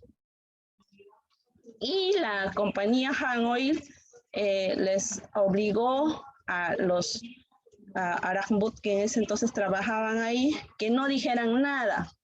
Sin embargo, los guardaparques que trabajaban desde el Cernán, dentro de ellos tengo un tío que trabaja ahí, la mayoría son indígenas, y así, ¿no? Nadie decía nada, pero hasta que se descubrió, ¿no? Y eso quisieron, iba a formar parte de la exploración, o sea, iban a destruir vamos a decir, este resto histórico, ¿no? Que podría ser muy bien patrimonio cultural del Perú. Pero eso a la petrolera no importó, mucho menos nosotros, ¿no? Que estábamos ahí. Generó mucho divisionismo, inclusive aplicó este método de captar a los más jóvenes que son poco o nada conocen de esta historia, a los jovencitos, y ponerles en contra de las organizaciones indígenas, ¿no? Porque siempre nuestra organización indígena va a estar a favor de nosotros, va a luchar para que se respeten nuestros derechos. Sin embargo, decían, no le hagas caso, con nosotros la empresa petrolera van a tener dinero y cada quien va a tener un bono, y etcétera, ¿no? Haciéndoles creer que podían tener cosas materiales a los jóvenes. Y es así, de lo que algún momento nosotros habíamos tenido una estructura social sólida, se fue minimizando, ¿no? Se fue debilitando con el tiempo. Y son tantas cosas que pasó en este proceso, y que ayer también lo dije, ¿no? Por ejemplo, el del Tahuno, yo de niña nunca había escuchado del Tahuno. Después, ya cuando fui cumpliendo ciertos años, te decía que solamente era un campamento que ahí se podían comunicar a través de radiocomunicación. Hoy en día tiene internet, es un pueblo ya, pero donde tú vas, cualquier periodista quiere ir ahí, y si te ven con la cámara, viene toda un comité y te quita todo. Y entonces, y ahí a cada cuadra encuentras un bar, ¿no? Yo me acuerdo que en ese entonces a cada metro había un bar, cuando recién se estaba formando, y los bares estaban hechos de polietileno, caña brava, y eso es por eso que del Tahuno se ha incendiado 3 veces, ¿no? Por eso es que muchos le llamaban Sodoma y Gomorra. Y encontraban esos shows en las noches donde podrías encontrar a chicas que venían de Brasil, de Lima, de Piura, de distintas partes de la Amazonía, así como les llamaban las chalapitas. Y se difundía a todo lado, porque ahí no existía la policía ahí, de qué chicas nuevas habían llegado. Obviamente estamos hablando de trata de personas, y eso era algo normal allá. Entonces un minero venía de esos sitios, y por 100 soles más, por 300 soles más, se les llevaba a las chicas en calidad de prostitutas a sus campamentos mineros, y luego, si es que algo no le hacía sentir bien, las asesinaban y las botaban a los pozos mineros. Y cuando uno iba caminando, simplemente encontraba, porque no, era tierra de nadie. Entonces, los ríos, las quebradas que nosotros normalmente pescábamos, todo se fue convirtiendo, ya no eran cristalinos, sino eran como un chocolate espeso, ¿no? Donde ya no había vida ahí, ¿no? Entonces, eso es un poco el proceso que a mí me ha tocado ver, a mí me ha tocado palpar, ¿no? A mí no me han contado eso, lo he visto yo, algunos casos. Entonces, es difícil un poco hablar, ¿no? Del bicentenario, no sé. Los pueblos indígenas, lo que nosotros pedimos es que nosotros no nos ponemos en realidad a que no estamos en contra del desarrollo, no estamos en contra del desarrollo, tal y como lo vienen diciendo o aplicando, ese desarrollo que destruye, que empobrece, que mata a los pueblos indígenas, esa no queremos. Nosotros apostamos por un desarrollo que apueste por la vida, ¿no? Que respete a los pueblos indígenas, respete a los pueblos aledaños que están acá. Entonces, eso es, ¿no? A pesar de que estamos pasando por esta pandemia, necesitamos ahora un balón de oxígeno. Nos hemos dado cuenta de lo importante que es respirar, por ejemplo, ¿no?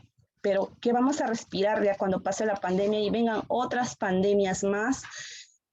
Si el elemento principal, gracias al que respiramos, es el árbol, pero si estamos destruyendo los árboles, que es nuestro seguro, ¿no? Nuestros balones de oxígeno asegurados, ¿qué va a pasar más adelante?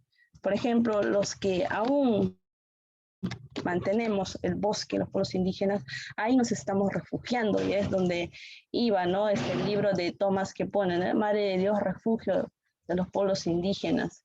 Y tiene razón también en mencionar toda esta parte de la historia. Por ejemplo, en nuestra cosmovisión, nosotros surgimos del árbol de Anamey, un árbol gigante, el árbol de la salvación, es lo que cuentan los abuelos.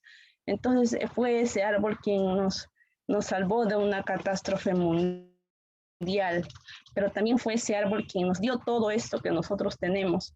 Fue a través de los abuelos quienes nos han inculcado que preservemos estos bosques, no solamente porque es nuestra casa, no, sino porque es el pulmón y el corazón de la humanidad, ¿no? Es al mantener la Amazonía viva, al mantener los bosques, podemos salvar el planeta.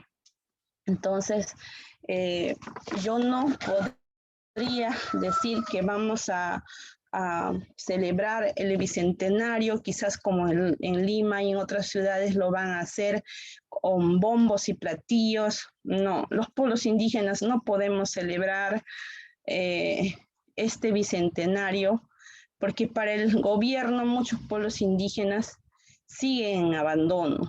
Somos considerados pueblos minoritarios para muchos. Mientras se siga pensando así, yo creo que no tenemos nada que celebrar. Los pueblos indígenas no podemos celebrar mientras no se pida perdón, no se disculpe el Estado frente a tantos atropellos, más de 200 años de atropello que ha venido cometiendo a lo largo de estos años, ¿no? Los pueblos indígenas no podemos celebrar mientras no se garantice la participación indígena, mientras no se garantice la titulación de los pueblos indígenas.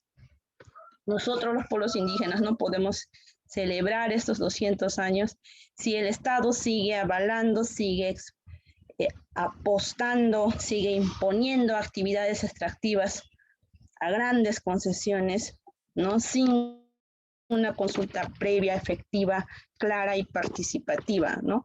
Nosotros los pueblos indígenas no podemos celebrar mientras se siga discriminando a la mujer indígena, a los niños, mientras no se garantice una educación de calidad. Se habla de que tenemos 48 lenguas, sí, pero ¿cuán efectivo es que se está prestando atención a estas 48? ¿O estamos esperando que pase unos años más y que sigan muriendo más lenguas? Porque no hemos sido 48 lenguas, hemos sido más. ¿Y qué pasó? Porque hoy en día solo se menciona qué pasó con esos pueblos. Eso tendrá que responder el Estado. Entonces los pueblos indígenas no podemos celebrar mientras nuestros bosques siguen sangrando, mientras ese río negro que se llama derrame de petróleo nos siga matando, ¿no? Es el agua negra de la muerte. Mientras esté acechándonos, no podemos celebrar. Mientras se siga contaminando con diferentes químicos, gasíferos, ¿no? Petróleos, no celebrar. Sin embargo, nosotros, sí, por nuestra cuenta, aún queremos recordar que somos pueblos milenarios que hemos resistido frente a tantas pandemias, frente a tantos atropellos, ¿no? Seguimos resistiendo. Eso sí, debemos transmitirle a nuestros hijos. El Estado debe saber que nosotros no hemos muerto. No queremos que solamente nos recuerden en los museos, como a la cultura inca, como a otras culturas, sino queremos ser un pueblo vivo, que ama la cultura, que vive en armonía, en equilibrio con la selva, con su entorno. Entonces, también creemos que nosotros, el conocimiento de los pueblos indígenas, apuesta para salvaguardar, ¿no?, contra los efectos del cambio climático. ¿Por qué? Porque siempre lo hemos aplicado, es lo que nuestros abuelos nos han heredado. Gracias a que eso veníamos aplicando, ¿cómo explica entonces hace cientos de años existían muchas poblaciones indígenas de que si en ese momento hubiese habido drones o algún tipo de satélite, hubieran visto la selva intacta? ¿Por qué? Porque siempre el hombre indígena, el indígena amazónico, ha sabido respetar los procesos, ¿no?, de la naturaleza. Pero hoy en día tú ves cómo sangra la Amazonía, cómo hay heridas, ¿no?, como más que la leishmaniasis, como si se carcomiera por dentro, ¿no? Entonces, es eso nosotros queremos recordar, quizás que ahora, a pesar de los siglos, a pesar que ha pasado tantas cosas, seguimos en resistencia y vamos a seguir luchando por nuestros derechos, ¿no? Nosotros solamente no queremos que se nos recuerde o que nos vean, mira los pobrecitos, no. También somos seres o personas sujetos de derechos, ¿no?, que respeten nuestra libre determinación. Eso es lo que nosotros queremos decirles. Bueno, gracias por permitirme estar en este espacio y si hay alguna pregunta, bueno, bienvenido. Gracias.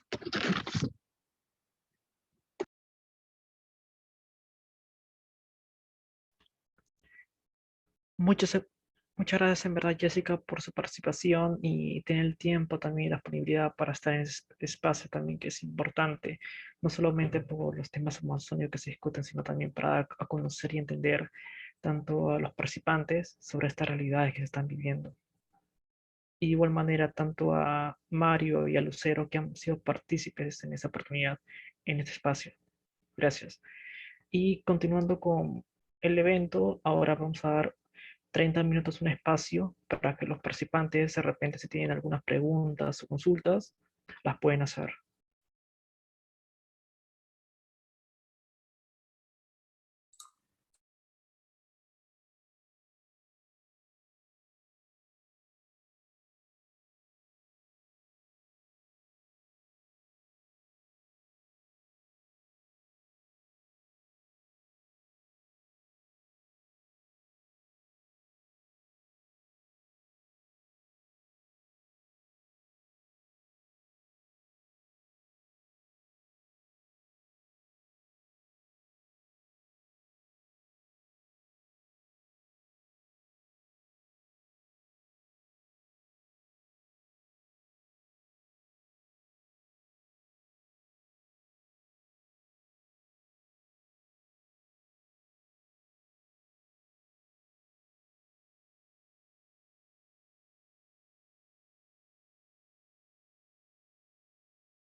Bueno, buenos días con todos. Continuando con el evento, vamos a empezar la ronda de preguntas que ya han ido dejando en el chat.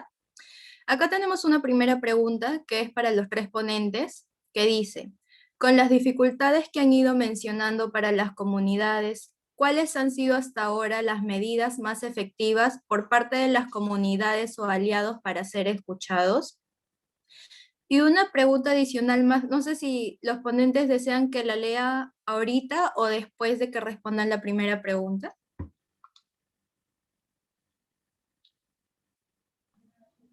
Como prefieras, creo que puede ser quizá después.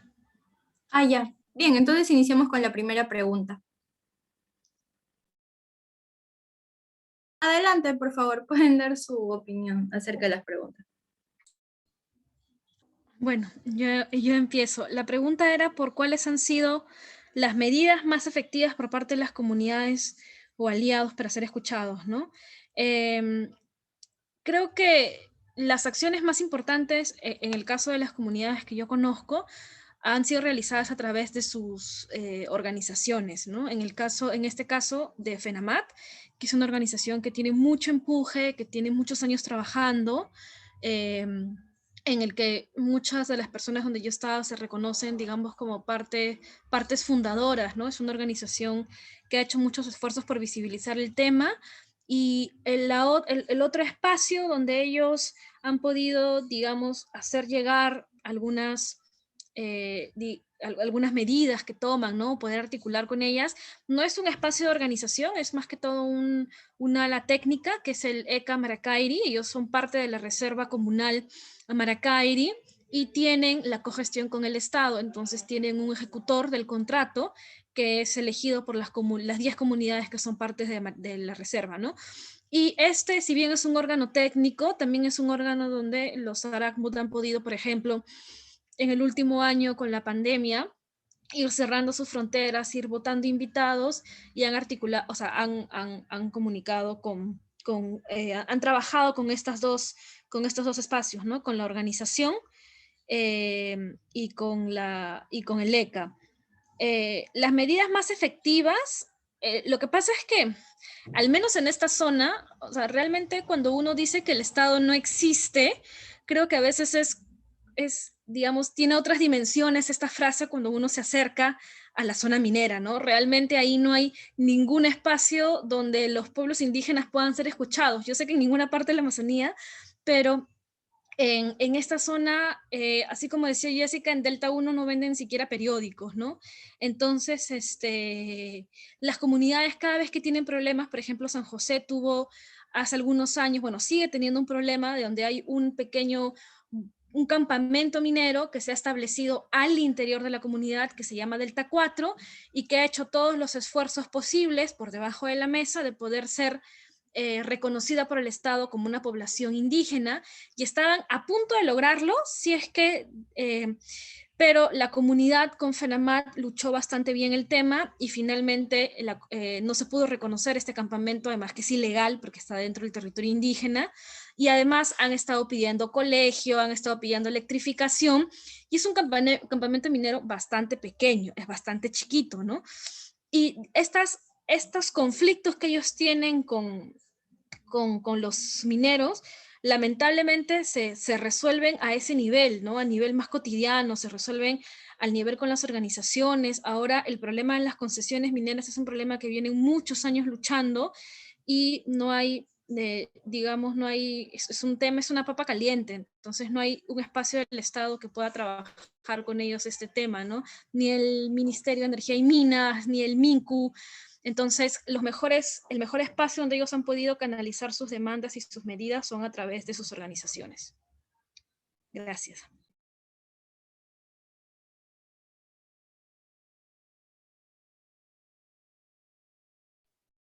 Compañera, ¿tú dices tú o yo?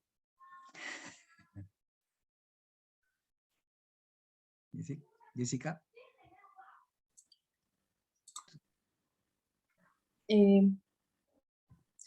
Jessica ha tenido que retirarse porque tenía otro evento. Ay, qué pena. Sí. Estuvo buenazo su cierre, estuvo muy, muy, muy lindo. Ya, habría rapidito nomás. En realidad, Claro, no hay problema. a lo Sí, largo de adelante. los años, en realidad he visto muchísimas estrategias de la forma en que los pueblos indígenas se hacen oír, ¿no? Incluso en zonas de sufrimiento absoluto, ¿no? En donde justamente, como comenta la compañera, hay lugares en donde efectivamente el nivel de presencia del Estado es casi nulo, ¿no? O prácticamente está ausente, y de hecho las estructuras criminales y lo que se les llama en Colombia, por ejemplo, las soberanías criminales son absolutamente violentas y dominantes. Incluso en estas zonas, las diferentes estrategias que utilizan los pueblos son como los ha comentado la compañera, ¿no? Lo primero es organizarse, otras estrategias son enfrentarse, ¿no? Enfrentarse de manera frontal contra aquello que está justamente subyugando, dominando, controlando, impidiendo que justamente su voz se haga escuchar. Y esto es en diversos niveles, ¿no? Niveles familiares, niveles individuales, niveles colectivos, etc. Y también después también hay niveles mucho más organizados, ¿no? Las organizaciones indígenas en la Amazonía que ya tienen más o menos larga data, desde los años 40, 50, 60, que se vinieron comenzando a constituir como ejes para poder canalizar, como dice la compañera, la voz de las organizaciones frente a los hacendados, los caucheros, frente a diferentes tipos de fuerzas violentas que justamente querían controlar y seguían justamente subyugando sus soberanías. Y con el paso del tiempo, ya comienzan a establecer algunas de ellas y alianzas, ¿no? O sea, si bien las organizaciones indígenas forman parte de una forma de elevar la voz, las alianzas con universidades, las alianzas con activistas, las alianzas con medios de comunicación, etcétera, forman parte de las diversas estrategias que tienen los pueblos indígenas para poder hacer escuchar su voz, las estrategias legales de hacer juicios directamente, de ir hacia los tribunales para que se puedan ser escuchados tanto nacional como internacional, ¿no? Las estrategias de incidencia, las estrategias de vigilancia en sus territorios para poder visibilizar justamente los impactos como en nuestra zona, ¿no? En nuestra zona los monitores ambientales que se crearon desde el año 2005 y que hemos acompañado diferentes tipos de actores para poder utilizar una voz técnica para poder visualizar la magnitud de los daños que las empresas y el Estado no lo querían visualizar, forma parte también de estrategias híbridas, mestizas, teje, como diría Silvia Rivera, para poder hacer justamente que el Estado entienda y diga, oh, sí, efectivamente acá hay un daño, hay una situación, estás hablando en mi lenguaje, yo te entiendo. Y luego, con el paso del tiempo, las estrategias han venido a hacer con el Estado, ¿no? En un primer momento tal vez las universidades hacían estudios, no servían, y luego las estrategias se han convertido en estrategias de cogestión, ¿no? Por ejemplo, como lo bien la compañera lo menciona, hay estrategias de cogestión a nivel de reservas o áreas naturales protegidas, pero también en otros ámbitos, por ejemplo, con la fiscalización ambiental, con la fiscalización que existe desde el Estado, en conjunto con ellos, levantan información que finalmente es irrebatible o es inobjetable para las empresas y para el Estado, y finalmente sirve también como una plataforma para poder demostrar que lo que se está planteando, lo que se está evidenciando en sus territorios es el daño, es la irresponsabilidad, la ilegalidad que existe, ¿no? Entonces hay múltiples estrategias que en la actualidad los pueblos indígenas utilizan tanto en los espacios en donde el control es absoluto y no existe el Estado, como en los espacios en donde ya los pueblos indígenas adquieren una voz conjunta con el Estado para poder hacer visibilizar a nivel estructural, a nivel nacional, regional o local, sus diferentes luchas, ¿no?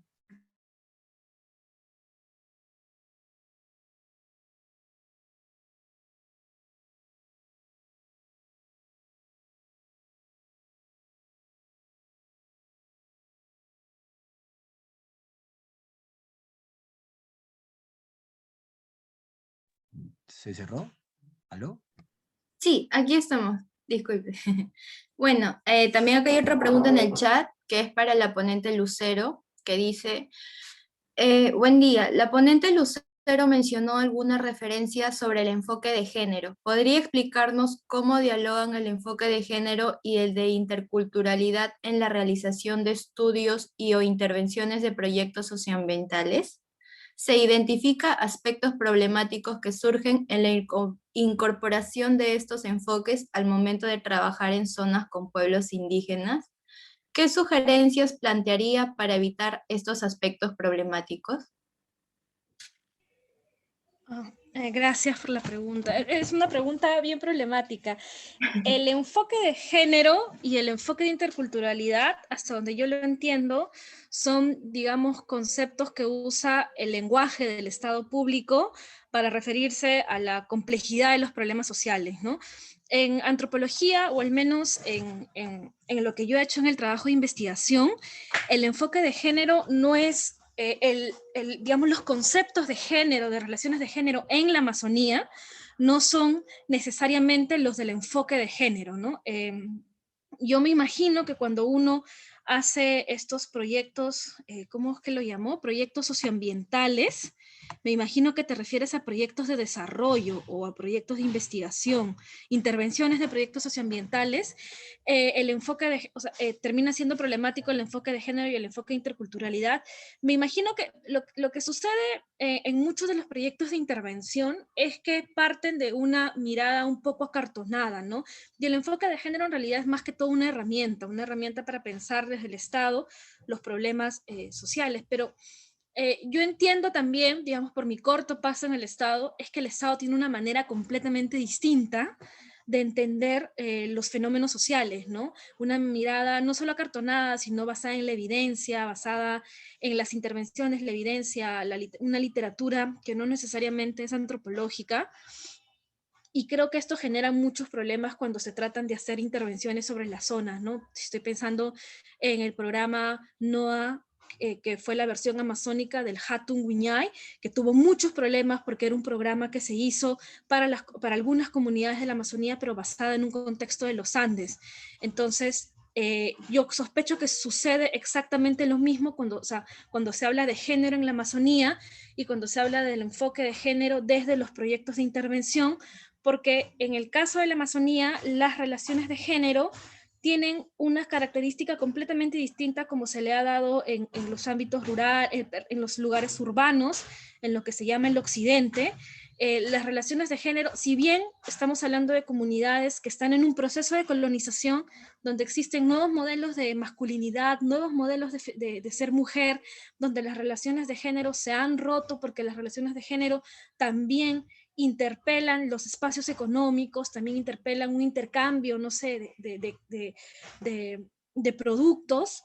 Esto evidentemente se ha roto y es verdad que estamos en un proceso de colonización donde muchas cosas han cambiado, pero aún así una mirada del género, digamos, muy, muy pensada desde afuera, como esta idea de que no problematizar, ¿no? El patriarcado, no problematizar ciertos conceptos, creo que nos llevan no solamente a ideas erróneas de cómo se dan las relaciones en la Amazonía, sino también en intervenciones que luego no van a tener ningún tipo de efecto y por el contrario pueden ser contraproducentes, ¿no? Yo entiendo en mi trabajo, yo lo que entendí en mi trabajo es que para hablar de relaciones de género es muy importante partir desde las perspectivas y desde lo que las personas piensan y hacen, ¿no? Desde cómo ellas están haciendo su día a día, están evaluando sus cosas, están discutiendo sus cosas, encontrar también otros espacios donde ambos géneros se relacionan, ya sea jerárquicamente o no, pero creo que el ámbito amazónico es un reto precisamente porque las cosas no se dan ni en género, al igual que en la ciudad, ¿no? Y sobre el enfoque intercultural, yo creo que ese es un enfoque del Estado que sinceramente yo no lo conozco, no sé muy bien de qué va, cada vez estoy más perdida. Gracias. Gracias, Lucero, por la respuesta. ¿Tenemos alguna otra pregunta o comentario para ir finalizando? ¿Alguien que desea dar su opinión?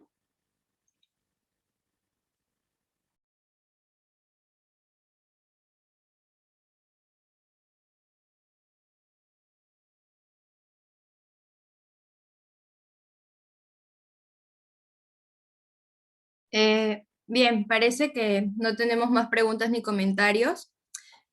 Antes que nada de cerrar la sesión, queremos agradecerles a Mario Zúñiga, a Lucero y a Jessica Patachi que han estado presentes el día de hoy en esta segunda fecha del evento. Agradecerles por su tiempo, por habernos dado la oportunidad de tenerlos aquí con nosotros. Y les recordamos también que hoy día en la tarde tenemos la tercera mesa de 5 a 7 con el mismo link para que puedan entrar y hacer la dinámica final, donde vamos a hacer propuestas de acción. Así que todos están cordialmente invitados. Y una vez más, gracias a todos por haber asistido, a los participantes, a las personas que nos han acompañado el día de hoy. Y por favor, no sé si pueden prender sus cámaras para tomar la foto final, por favor. Si fueran tan amables. Gracias.